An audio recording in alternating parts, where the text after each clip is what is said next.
네, 오늘 만나보실 특수통은요. 의사이자 경제학자시죠. 김현철 연세대학교 의과대학 교수 모셨습니다. 오랜만에 뵙습니다. 네, 안녕하세요. 예. 오늘 특이한 주제를 가지고 나오셨습니다. 그러니까 사법체계를 그 판결과 네. 어떤 판사들의 뭐랄까요? 기분? 이런 어떤 상관관계. 그게 네. 연구가 있습니까? 꽤? 네네. 그러니까 경제학자들이 예. 이제 사법 체계를 본격적으로 연구를 하기 시작했어요. 그래요. 예. 사법 이제 판결문들을 분석하는데 예. 이게 예전에는 쉽지가 않았던 게 예. 판결문들은 다 텍스트로 되어 있지 않습니까? 예. 그런데 요게 텍스트 마이닝 기법으로 예. 해갖고 요게 이제 수치화될 수 있는 그래요. 이게 열렸습니다. 예. 그러니까 판결문을 AI를 예를 들어 예. 써봤고요. 얼마나 이제 뭐 피고한테 그 우호적으로 예. 판결했는가 아닌가 그런 예. 것들이 다 수치화될 수 있는 그래요. 현상이 예. 되었고요. 참 연구하기 좋은 세상입니다, 보면. 글쎄 말입니다. 예. 그리고 이제 경제학자들이 워낙 방법론에 뛰어나기 예. 때문에 그 이제 이런 사법 체계를 뛰어난 방법론과 예. 새로운 데이터를 통해서 연구하기 시작했습니다. 예. 가장 주목할 만한 어떤 부분은 뭔가요? 그렇게? 뭐 어떤 연구가 있냐면요. 우리 이제 촉법 소년 14세가 너무 높은 거 아니냐? 예. 더 엄벌해야 되는 거 예. 아니냐? 이런 논의에 대한 예. 답도 있고요. 예. 그다음에 그건 어떻습니까, 일단? 촉법 소년이요. 이게 예. 뭐 일장일단이 있다가 예. 결론인데요. 그러니까 촉법 소년을 세게 이렇게 처벌하면 나이를 어리게 하면. 네, 예. 일찍부터 아주 빨리빨리 예. 감옥에 보내버리면은 감옥 가 있는 동안에는 이제 범죄율이 줄어들거든요. 예. 근데 이 친구들이 나중에 나오면. 나와서 훨씬 더 가난하고 어렵게 살거든요. 예. 이제 그러면 나중에 범죄인이 덜 가능성도 높아지고. 예. 그래서 이게 일단이 있다는 사실도 보였고요. 예. 그리고 뭐 엄벌이냐 규화냐 예. 같은 맥락인데요. 그렇죠. 성인도 마찬가지로 엄벌하는 것이 좋으냐, 예. 그것보다는 교화하는 게 좋으냐, 예. 이게 굉장한 디베이트였는데 그렇죠. 예. 이거에 대한 해답도 내놓기 뭔가요, 시작했습니까? 그거요. 예. 그러니까 이제 그러니까 엄벌주의 저도 외국 어떤 잡지에서 이렇게 보면 엄벌이 꼭 어떤 능사는 아니다. 예, 능사는 아니다. 네네. 사회적으로 보면요. 네, 그렇죠. 예. 왜냐하면 이제 감옥 가면은요, 거기서 잠재적 그 동료 범죄자들을 예. 만나게 되고 동업자들을 만나게 되고 그런 교육받고. 범죄 학교로서의 기능도 예. 존재할 수가 있는 건데요. 예. 사실 이제 미국에서의 연구인데 미국이 엄벌주의의 나라고요. 예. 이제 유럽 쪽이 아무래도 교화주의의 나라잖아요. 예. 미국은 예를 들어 흑인 남성의 9명 중에 1명이 감옥에 있습니다. 예, 통계 봤습니다. 네네. 예. 우리나라 사람들보다 감옥에 있을 확률이 10배인데 예. 이제 미국에서 어떤 연구를 했냐 하면은 판사들이 예. 사건 배당에 제비 뽑아서 랜덤하게 배정이 됩니다. 예. 그러니까 좀 운이 나쁜 사람들은 조금 아주 엄한 판사에 걸릴 예. 수도 있는 예. 거고 예. 운이 좋은 사람들은 그렇지 않은 판사한테 예. 걸리니까요. 똑같은 범죄를 저질렀다더라도 예.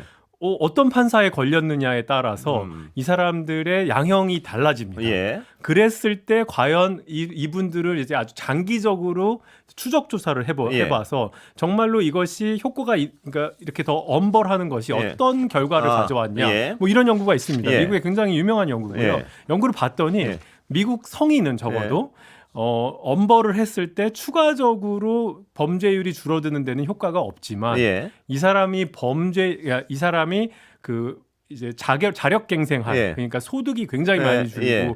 국가의 소셜 웰페어를 받아야 예. 될 확률이 많이 올라간다고. 예. 그러니까 득은 없고 예. 실은 많다. 이런 연구가 있습니다. 근데 이 감정이란 게 또 어떤 네네. 그 엄벌을 해서 속 시원하게 좀 저런 짓들 못할 텐데 이런 감정적 측면에서 분명히 거기에 대한 어떤 경도가 돼 있는 건 사실입니다. 보면. 그렇죠. 예. 네. 국민 감정은 그냥 이제 보면은 저 성폭행범 저거 그러니까요. 무슨 말이 예. 돼 이제 약간 예. 이렇게 생각하시는 거 예. 있는데 약간만 좀 뒤로 예. 해서 쿨다운해서 예. 좀 생각해 보시면은 늘 모든 것에는 그러니까 그렇죠. 보이지 않는 코스트가 있다. 그래도 저만 해도 그런 어떤 글들을 몇 개 봤는데도 네. 분노가 막 분노가 저도 그래요. 네. 솟으면 저 사람들 저것들을 그렇게 놔둬야 되나 뭐 이런 어떤 네. 그 이성적인 생각을 하기가 참 힘들어요. 그게 보면 맞습니다. 엄벌에 기울게 돼요. 이렇게 보면. 맞습니다. 예. 네. 그러나 논문이 증명하는 바는 무조건적인 엄벌은 실은 많고 득은 똑같다. 이런 거죠? 그러니까 실이 더 많을 수 있는데요. 예. 지금 이건 미국 케이스인데요. 미국 케이스고. 우리나라는 사실 어떨지 사실 아직 연구가 제대로 안 돼 있는 예. 게 사실 문제입니다. 연구 자체가 잘 안 돼 있군요. 네네. 예. 그렇습니다. 그런데 오늘 제가 원래 모신 그 흥미로운 이유는 네. 재판관들 기분과 네. 판결 네네. 이것도 연구가 있다고요. 네네. 예. 그래서 굉장히 예. 흥미로운 연구인데요. 예. 이스라엘 연구인데 예.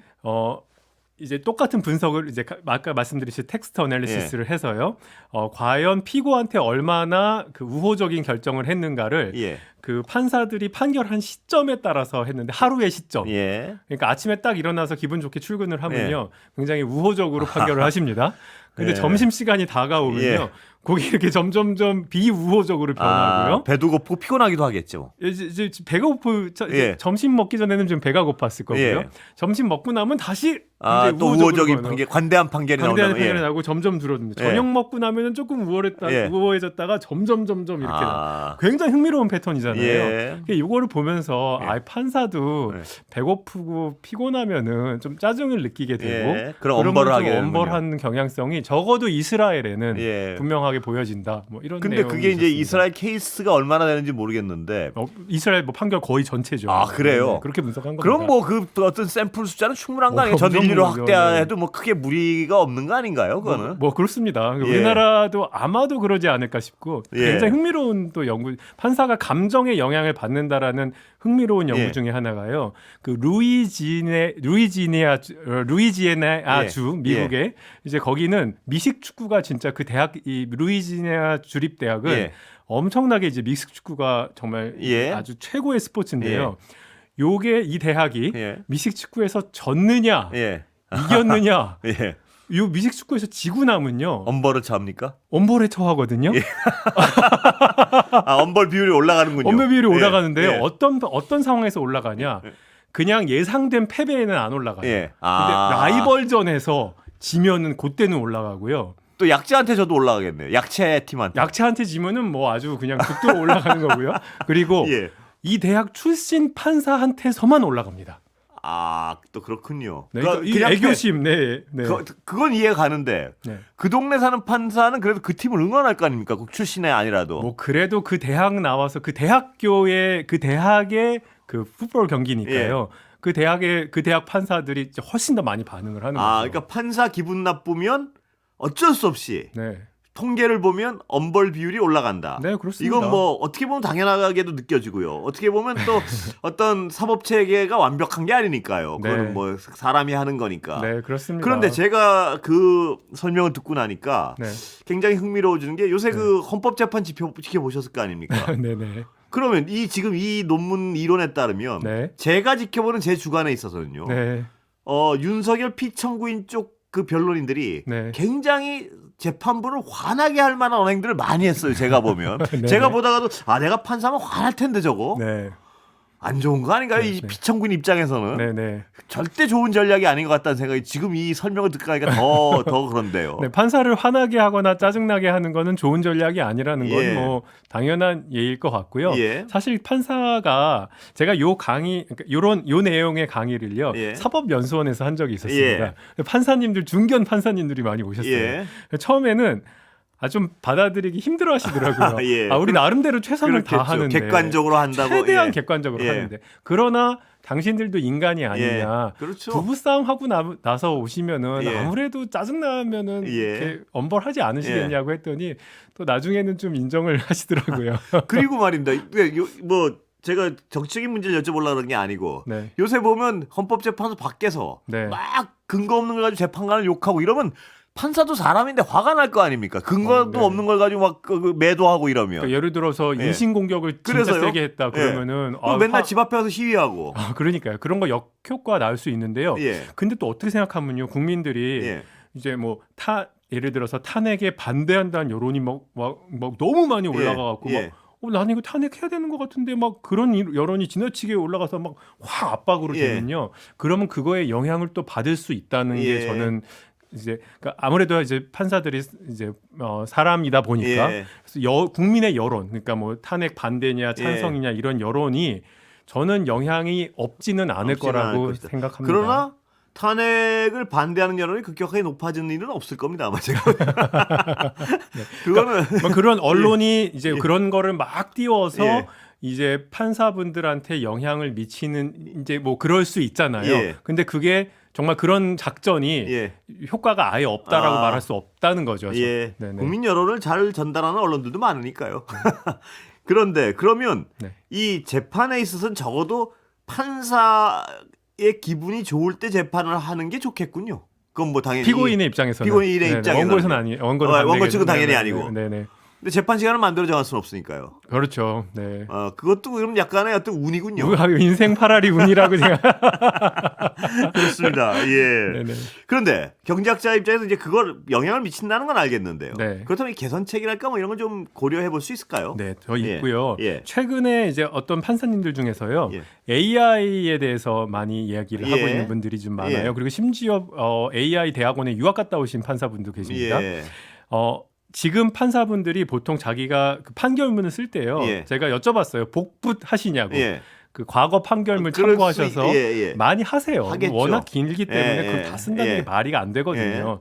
그래서 지금 우리 어떤 텍스트를 만드는 기능이 예. AI가 정말 굉장히 좋잖아요. 예, 좋죠. 예. 과거의 자료들이 어떻게 됐는지 그 비슷한 양형이 어떤지 예. AI가 이렇게 조사해주고 예. 그래서 그런 어떤 그 범위가 있을 거 아니에요. 그런 것들을 이게 다양한 것들을 참고해서 범위를 제시해 주는 거는 저는 필요하다고 봅니다. 그렇죠. 그래야지 어떤 객관적인 바운더리 내에서 네네. 판사가 경험을 가지고 거기서 판단하는 게 훨씬 더 어떤 그 가이드라인을 벗어날 가능성은 적어도 현저히 줄어드는 거 아닌가요? 그 예를 들어서요. 비싼 변호사를 사는 경우에 전관 예우를 한다고 하죠. 예. 그랬을 때 압박을 막 받으면서 예. 그러면서 이렇게 양형을 줄여주고 이러는 게 판사도 인간이니까 예. 있잖아요. 예. 그랬을 때 보통의 전관 예우 없는 사람들은 이 정도입니다라고 알려주는 것만으로도 굉장한 효과가 있겠군요. 저는 심적 부담을 굉장히 많이 느끼실 거라고 생각합니다. 예. 근데 그런 일들을 뭐 저는 그쪽을 모르겠습니다만 과거에는 사람들이 다 찾아서 판례를 네네. 다 했는데 지금은 컴퓨터가 얼마든지 AI가 찾을 수 있거든요. 예. 네. 근데 참 우리나라 대법원 이제 이 법원 이 미국에 비해서 예. 다른 나라들에 비해서 굉장히 공개될 그 판결문의 공개가 제한적이고요. 예. 외부 학자가 그거에 그 자료를 활용할 수 있는 가능성이 너무너무 낮습니다. 현재는. 예. 그래서 저는 우리나라 사법부가 이게 뭐 사법부를 공격하자가 아니라 더 국민의 그 권익 상승을 위해서 경제학자들이랑 연구할 수 있는 여지가 굉장히 많고요. 결국 데이터를 오픈해 주시면은 그렇습니다. 더욱 더 많은 국민의 어떤 삶의 질을 높일 수 있다고 저는 생각하고 있습니다. 판결문이 공개가 많이 안 돼 있군요. 네, 굉장히 제한적으로만 되어 있고요. 제가 한번 연구해 보려고 그랬는데 접근이 안 됩니다. 판결문은 당연히 공개를 해야 될 것 같은데 왜냐하면 네. 그래야지 어떤 자신의 판결이 비판받을 수 있다는 생각을 하면은 당연히 더 신중해지지 않겠습니까? 그러게요. 예. 그거는 절대 감출 일이 아닌 것 같은데요. 네, 저도 그렇다고 생각합니다. 그러니까 예를 들어서 제가 이제 의사들한테 의사들도 이제 이런 판결에 의료 소송에 이제 걸리잖아요. 그래서 의료 문제 소송에 걸렸을 때 과연 한번 소송을 당하고 나면은요. 의사들이 방어 진료를 하려고 하나? 약간 쓸데없는 검사를 막 더 집어넣고 나 이런 거 피하기 위해서 그런 일들이 진짜 벌어지는지 궁금해서 우리나라 자료를 연구하려고 했는데 자료가 안 됩니다. 자료가 없군요. 근데 중국은 돼요. 그러니까 오히려 중국이 되는. 사실 제가 최근에 중국인 제자랑 그런 연구도 같이 했는데 그 중국은 되고 우리나라는 안 되는 좀 안타까운. 우리가 더 폐쇄적이네요. 그 측면에서. 그 측면에서 그렇습니다. 네.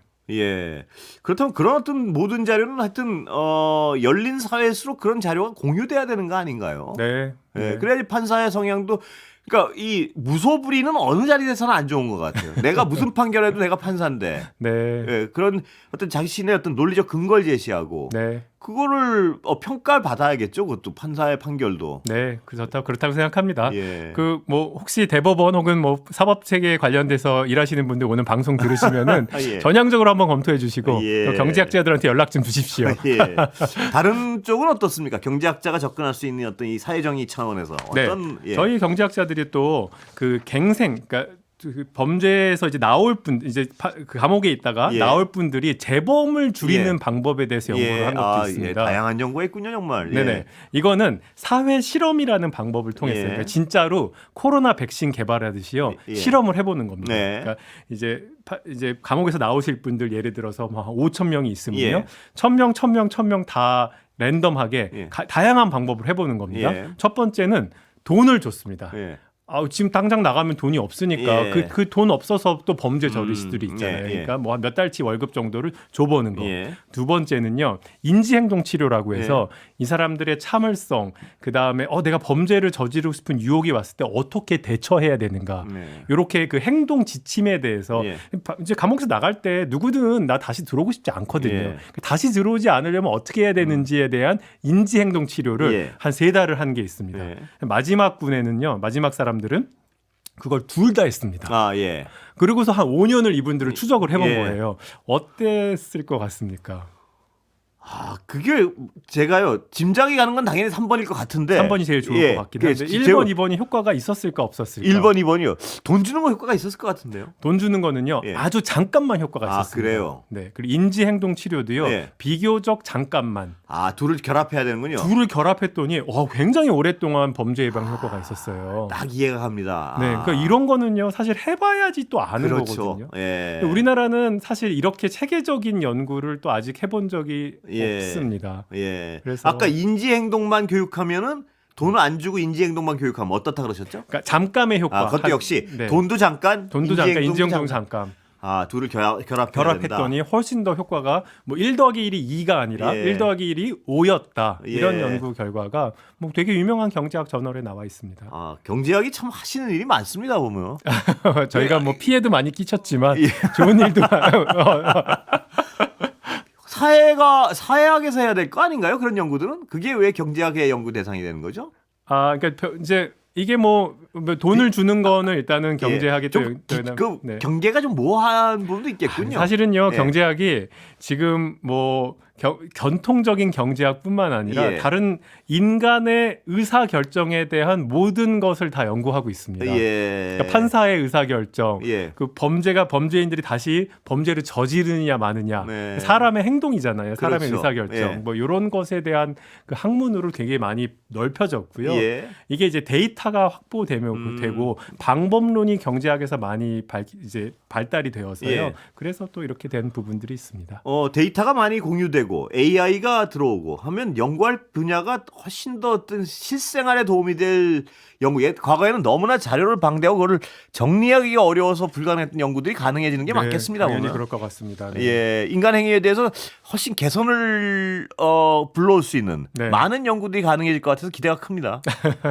의사시고 열심히 해보겠습니다. 요새는 어떤 분야에 가장 저는 요새 연세대학교 와서요, 그 인구와 인재 연구원이라는 걸 만들었습니다. 인구는 저출산 고령화 이민까지 포함하는 거고요. 인재는 이제 지금 여기 이런 범죄도 결국 사람의 질의 문제거든요. 보건, 교육 이런 문제까지 같이 하고 있습니다.